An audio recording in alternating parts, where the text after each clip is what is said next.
Hey, everybody out there. I just wanted to invite you guys to Rise Above podcast. And I'm so excited today that we're going to learn about small businesses and how to rise above small business during the pandemic. And these three ladies I have right here are doing well.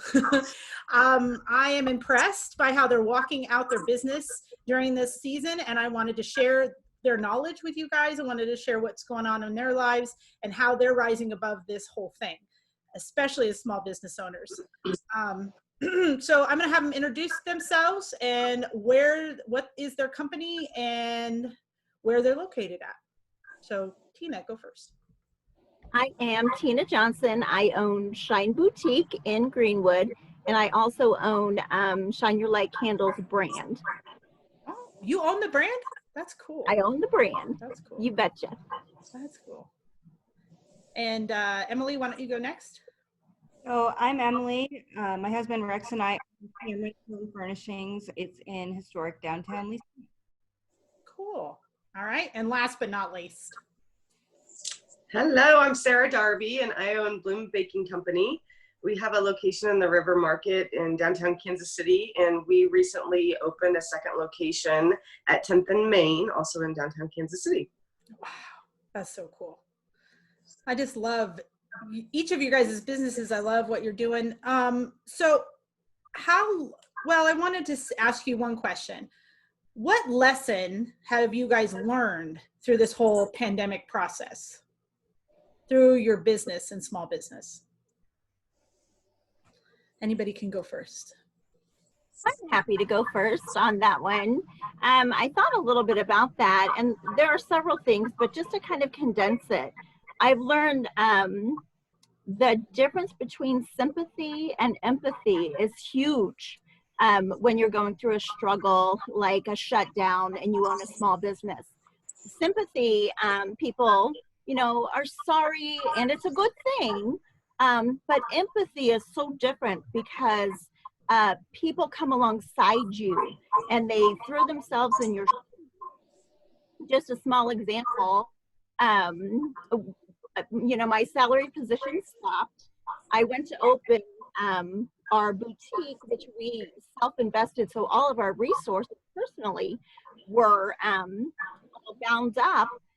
And there I was, I couldn't open. We were sitting on all this inventory. I couldn't do anything with that. So Sarah from Bloom Baking Company, she didn't only have sympathy, but she had empathy. She threw herself in my shoes. She invited us she didn't give us anything, of course, but it was more of an inviting and empathy. God bless the work of my hands, because she had said, hey, let me include you in our Mother's Day baskets, or let me include you in the pop-up that we're actually going to be having the end of this week. So I think the empathy part has been a blessing to me more so than the sympathy at this point. Wow, that's good. Okay, anybody else? Oh, sorry, I muted you guys. Just unmute yourselves when you're ready to talk. I can go next, Steph. Yeah. That was very sweet, Tina. Thank you. I like that, sympathy versus empathy. I would say for me, my lesson was a little bit more basic and visceral. It's really, I felt this overwhelming fight or flight sense. And, for the restaurant world, we were faced really quickly with decisions as to how we were going to navigate this. And basically you had two options. Either you were going to close or you were going to, remain open. And being open in the form or fashion that we knew before was just not an option. So I think my biggest lesson and my biggest takeaway was just basic needing to have it within you to constantly evolve. And no idea is silly. And you just really have to continue to be creative and think outside the box. And this has taught me a lot about needing to have a box where I'm constantly putting ideas in there for down the road, whether it's useful now or not. And I think that helped us be able to pull from ideas that we had maybe had in the past that weren't feasible at the time, but made sense in this current situation, where we just kind of dipped into that box and said, hey, we talked about this at one point. I wonder if this would be applicable now. Let's try it. Yeah. Yeah. And Emily. Sorry.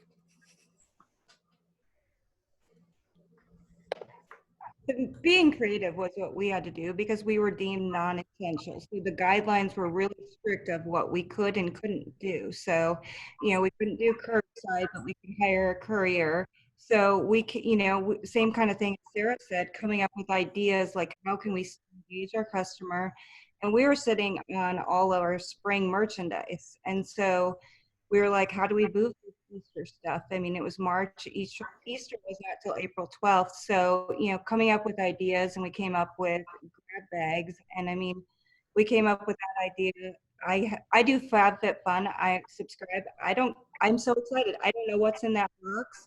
So I was like, how can we bring our Cameron stuff to the customer? And we went and posted on our Facebook at 6 a.m. and we sold out of the bags by 7 a.m. I mean, so people just, then we hired a company to go deliver it to their door safely and said your Cameron's packages will arrive. So just being creative with the guidelines, like Sarah said, thinking outside the box, how can we still engage our customer with these strict guidelines and still, our business, we just bought Cameron's in October, so we were pretty new to the pandemic hit. So just being creative in how we could still engage with our customers in these times. Yeah.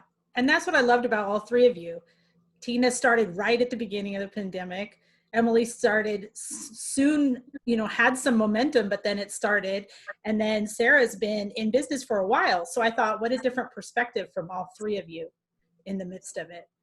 Tina, what motivated you to keep going in the midst of this, to keep setting up your business? Oh, my motivation is easy, actually. I'm a part of something bigger than myself and bigger than my business, and that comes with my personal relationship with Jesus Christ. And so give up is not in my vocabulary, has never been in my vocabulary. God doesn't promise me that I'm going to stay in business. He does promise me, though, that he's going to provide for my needs. He's my Jehovah Jireh. And so with that being said, he also says he's going to bless the work of my hands. So I've been working like nonstop crazy. We've totally redone our business plan, I think 18 times now. And my husband Doug's not only been working his job, but helping clear candles so we can do farmers markets. My girls have been working those farmers markets, Ella and Lydia. Ava's been drug around to every place you can imagine, and my older kids are jumping in and marketing also. And so it's actually been kind of more of a family blessing than anything, only because we're a part of something bigger than ourselves. Yeah, agreed. Wow, Yeah. That was good. So what's one, well, you guys have all mentioned your one creative way that you, is there any other creative ways you decided to step out and try during your small business, in your small business during this time? I step out of my comfort zone. This is new business owner, and if anybody's met my husband, he's a good personality. He's fine on camera, but for me, like videos and things, I just had to reach my customer. So I would bring Camerons home every weekend. I would load up my car and I would do a video, and the videos took off every weekend. I redid my mantle, showed them every that you could do, redid my entryway, my master closet, but I stepped into that thing. Rex is usually the one that does the videos. He's comfortable, but because of the pandemic, ended up having to get a job. So I was like, all right, I've got to get out of the thing where Rex is behind the camera and I have to get in front of it and reach the customers. And it was so successful that people were like, okay, what room are you going to do next? And all right. So that was really, but how affirming to know that you stepped out and you did that and it like took off. So it's almost like, should I continue this in some way? Yeah. Wow. Yeah, I agree with Emily. I had a very similar situation. We've had about 5 iterations of a business plan that still is not written down up to this point. We started out doing home delivery meal kits, and with the intention of being able to donate some food to people in need. And the meal kits were great. I was able to keep 15 employees, my 15 employees working during that time, but that kind of blossomed into this other program where we were able to feed almost 4,000 frontline workers all over town. And it gave us a whole nother kind of a separate catering service. And we were ill-equipped to do either because just space-wise and, the type of equipment that we have, we were making enchiladas and meatloaf, and like bakery ovens are not, it's not really sufficient, but we made it work. And the place was a mess. It was chaos. And my lobby was set up with boxes and catering supplies.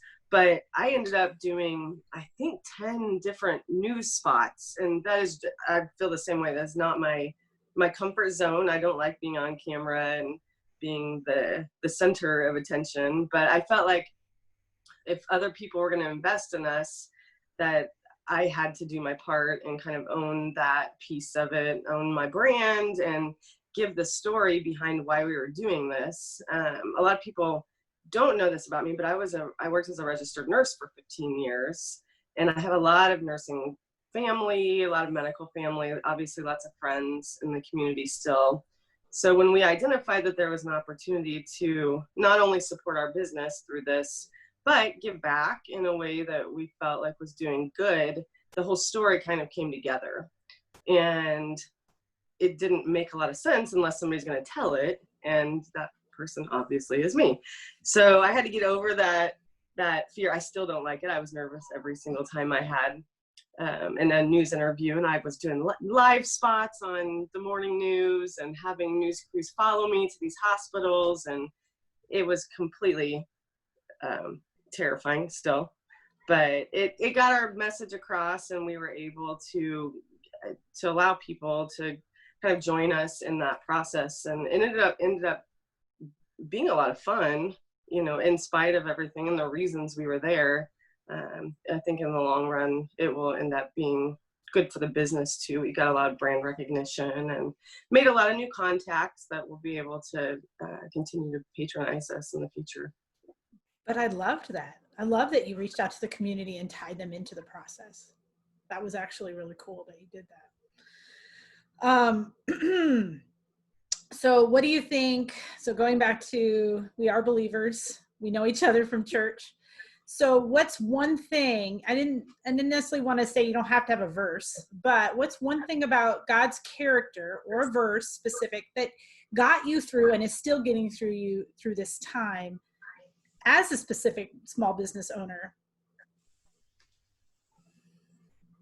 I think for me, Stephanie, it's God shall supply, which I already kind of touched on, but God shall supply all our needs according to his riches and glory in Christ Jesus.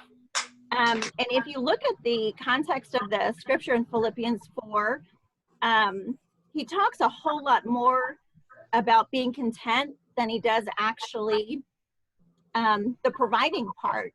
And so anytime, I've cried, absolutely. I've bawled like a baby, but it's because I was genuinely sad. I was like mourning that we couldn't have a grand opening. And I had put my family into this position, like, holy mackerel, I was so sad. But then I would always go back to, I've got to be content, because I was the one being harder on myself. Nobody else was being hard on me at all. So I think that whole text of scripture in Philippians 4 is what I've been carrying through this time. Very cool. Very cool. Anybody else? I think that I really focused, fear was really at the beginning of this, the fear for my business, for my family, for my workers that I had to, furlough. And I'd feel that fear that I would read scripture, and I'd look up verses that had to do with fear, especially in the beginning.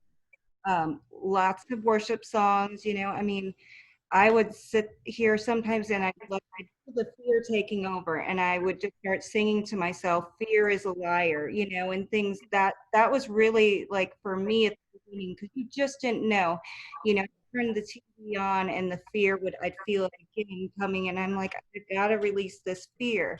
And so that really helped for looking at those verses and reading them. And I still come to Cameron's every day.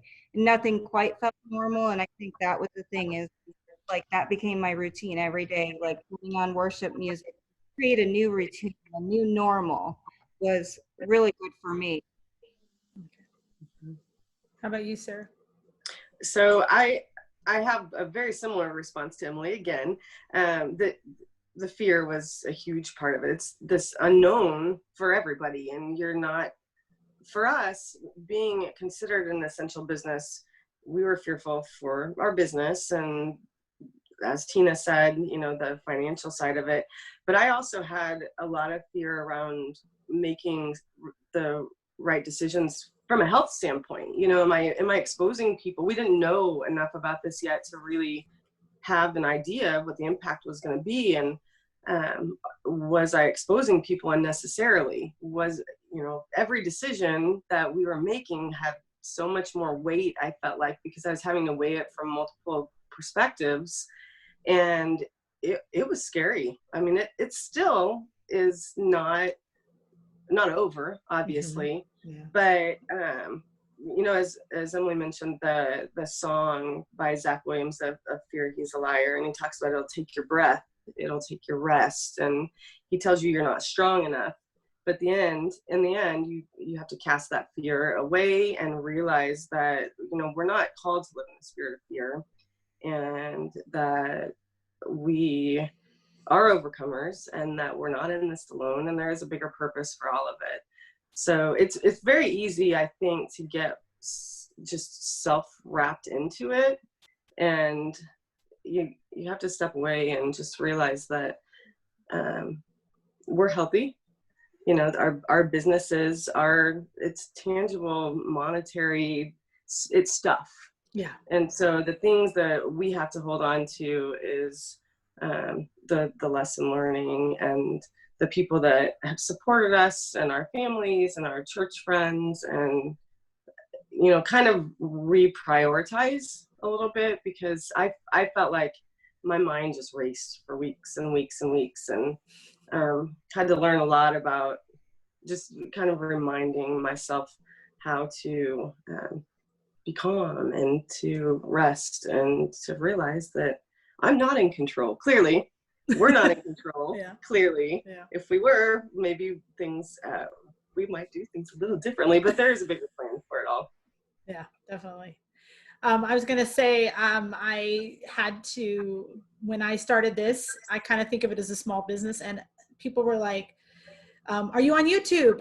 Can I see you? And I kept going, I don't want to be seen. So I can relate to that a lot of like, I don't want to be seen, but it is more feasible for people in a way. It's very different. I did come up with a surprise question. If you guys have an answer, I'll give you a minute to think about it. What's one blessing that you've seen through this season that he's done? I mean, you might have many, of things where he came through in the end and you were like, oh my goodness, wow. Things that you've seen where God has pulled through, and you cannot doubt that you have to know that it's him in that. Give you guys a minute. For me, it's every single thing has been provided for. Every single piece of my business, every single new person that comes in, and I get to either meet them, minister to them. Everything comes from him 100% at this time in my life. I don't look at anything any different. And through my devotions and through my prayer time, I'm constantly reminded by him, even if it's just a little, I'm going to provide everything. And this too will pass. I will get my manis and my petties back. I know I will. God loves me that much. I'm his girl. And so, but right now, he's just going to provide what we need. Cool. Anybody else? Mm-hmm. I think for us, there obviously are a lot of lessons turn blessings in this process. For me, being able to have a part in being impactful with the hospital and frontline staff, that I know we were useful to them. They felt like that we were reaching out to them on behalf of the community, and we were being used as hands and feet. And at that point, I mean, we've had so many calls and messages. I mean, I'm not kidding. I would go on delivery to set up these meals, and before I would even make it back to the shop, I had doctors calling my shop and just saying thank you. Before, at the beginning, especially before the larger groups in the community were reaching out, they would call my store and just say, thank you guys. This was incredible. We had a hard day today. We're really struggling with planning, or we had a sick patient today, and this meant a lot. We had a program where when we delivered a meal to the healthcare workers, we allowed the person who purchased that meal to write a note. And so we took all of these notes and we hand wrote them out on behalf of our customers and delivered them. And these notes were incredible. I mean, people spent time and they thought about it, and they shared their experiences in the war, or when they were working as a nurse in California, and when their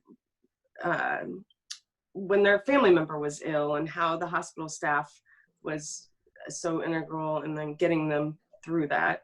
So that part for us was really cool, and it was neat to see our staff be able to be involved in that instead of just being worker bees and not really having a lot of ownership into it. My staff wrote out all of these notes and they hand packed them all, and that was really, really neat and impactful for everybody. Wow, that's cool. How about you, Emily? I mean, there's been so many, blessings that we've had. But, just sitting here trying to think of something, it was probably a couple weeks into shutdown, and, it was an evening where it was a heavy heart, like worried about everything. And I happened to be putting laundry away, and Rex sings on the worship team. He sings, and he was just singing this beautiful hymn. And I just had this feeling like I should video this and post it on cameras. And I just felt like God was like, this is something where everybody's seeing nothing but negative out there. And so I recorded, and he had no idea, and I posted it. And I mean, we still get people messages saying, can he do more worship songs? And so like that moment, like I was just putting laundry, and I was like, I need to record this. And so I felt like, I mean, we're reaching people from so many other states, and they're like, does he have an album? I'm like, no, he doesn't have an album. But I just felt like in all this negativity, like he was just in there, thought he was just singing in our living room, and it was just one of the prettiest moments. Like, so that's something I really. Wow. So That's cool. I have to say, like, when I was moving forward this podcast, I was nervous about how to promote it on all the different, podcast channels, and who I had to be and how much did I have to pay. And one day I checked on this app, Anchor app, and it said, oh, well, during this pandemic, we're going to offer that we're going to produce your podcast on all all platforms. And I'm like, oh my goodness. And I can't believe that I came across that right in the beginning. And God totally blessed me by saying, you know what, don't worry about this. We're going to work out. And I was totally blown away. So I was thinking about that before I asked you the question. So I think it's kind of cool how the way God comes and blesses us through the process of stepping out on something that we're feeling called to do. I mean, you guys are called to do this. This is your business, one, but wouldn't you say that you feel called and that this is your part of who you are in your ministry and your dreams? I mean, it is. So I have one other last question, and I feel bad. I have another surprise, but so it's a two-part. Is there another business that you would like to mention that you have learned from, that you've watched and respected as they walked it out? And then, or is there a resource that you wanted to give people, a book or website or something that you've read that helped you through this time? I'm a big entrepreneur.com reader, and I read a lot of Forbes. So of course those are secular, but I do love reading about business and reading about leadership, that kind of thing. I always have. I love to, I'll never arrive, so I love to just keep on learning. Yeah. So that's probably where I go. So many small businesses. Sarah's always been at Bloom, a mentor of mine. She has been for years, actually. She was a leader in healthcare to me, and gave me several chances, actually. And so definitely her coming alongside me meant like everything. There's a couple little boutiques, Willow Boutique in Pleasant Hill. She opened up and had to close right up too. So she's been a great friend. Expressions Boutique, it's the coolest thing in downtown Lee Summit. Dara's been a friend of mine for years, and her store was next to my store, my old store actually. And just talking to her has just been a blessing, you know, and just getting real and raw. So I guess if I would have to call those businesses out, that's what I would do. That's cool. What was the, okay, so it was Bloom, Willow Boutique, and what was the third one? Expressions Boutique Expressions. on Douglas in downtown Lee Summit. Yeah. Okay. Anybody else? Well, I have a bunch. Imagine that. Once again, because we're on the 9th iteration of Bloom in the last 4 months, it feels like every 3 weeks we're pivoting and having to develop the previous relationships into some sort of new relationship. But one of the other cool things that we got to be involved with in the beginning of all of this was supporting in downtown Kansas City several community kitchens. And whether that was donating time, product, donating just an ear, ideas. So we worked with a restaurant called Black Sheep Community Kitchen, one of my favorite chefs in town. And we've had a relationship for years, just as I've provided bread for them. And when they converted their restaurant into a community kitchen, the need for out of work service industry workers became really apparent. These people were not the highest paid employees to begin with. So you take away their source of income, and like it was bare necessities at that point, just getting people the ability to eat. So that has been cool. We were able to contribute to the Crossroads Community Kitchen as well, which served, I don't know, something like 50,000 meals over the last few months. And those relationships evolved into some more solidified relationships now with our local farmers. And so it's kind of forced us back to our roots on a lot of levels, where really the whole purpose of having a business down in the farmers market district is so that we share product and we purchase locally, and our food doesn't travel 6 states, it travels 60 minutes. And things like supplier issues have once again reinforced that those relationships are so important, because my farmer in Kearney, Barham Family Farms, can get me pork because he grows his pork there and it's not going through the whole processing plant process, that whole supply chain hiccup and all these problems that they're having. And we work with a farm in Lexington now called Farmeyer Family Farms. And we've actually got another whole line of product that we are selling out of these farm stores now. If people aren't coming down to the market in droves anymore, then we're going out into their communities and we're feeding them out there. And it's just been a whole nother way for us to continue to weather all of this.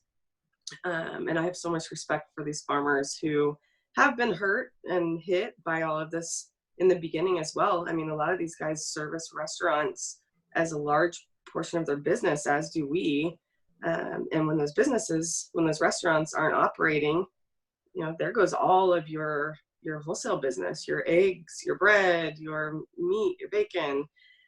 So they've been re-energized into opening and expanding their general stores so that the community can come in and safely shop with a few other customers instead of having to wait in lines at Costco. And we've been able to kind of ride that wave with them.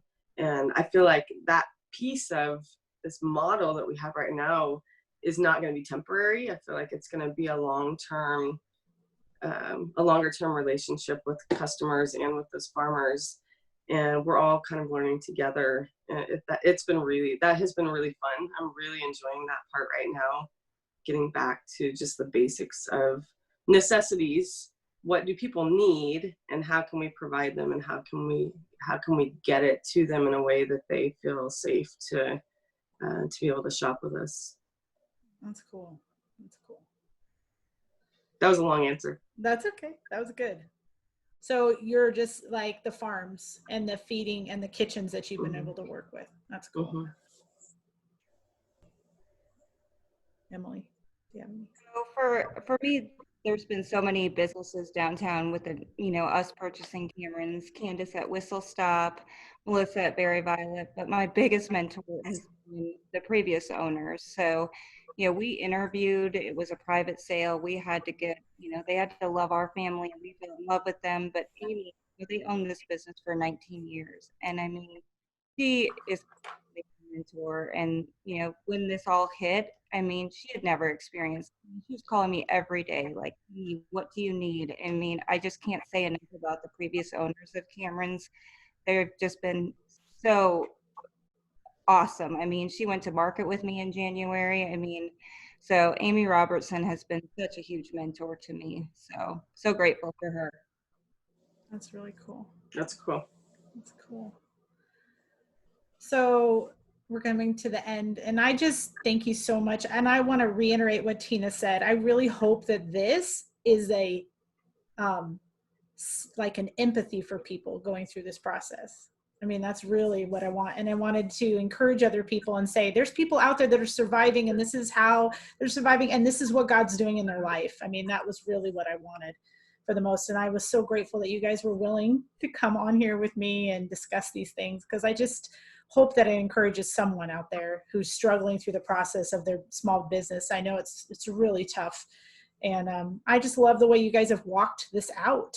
Really, I've watched you guys, and it's been impressive, and it's blessed me. And I hope it blesses other people just as much as it has blessed me. So I'm going to let you guys go.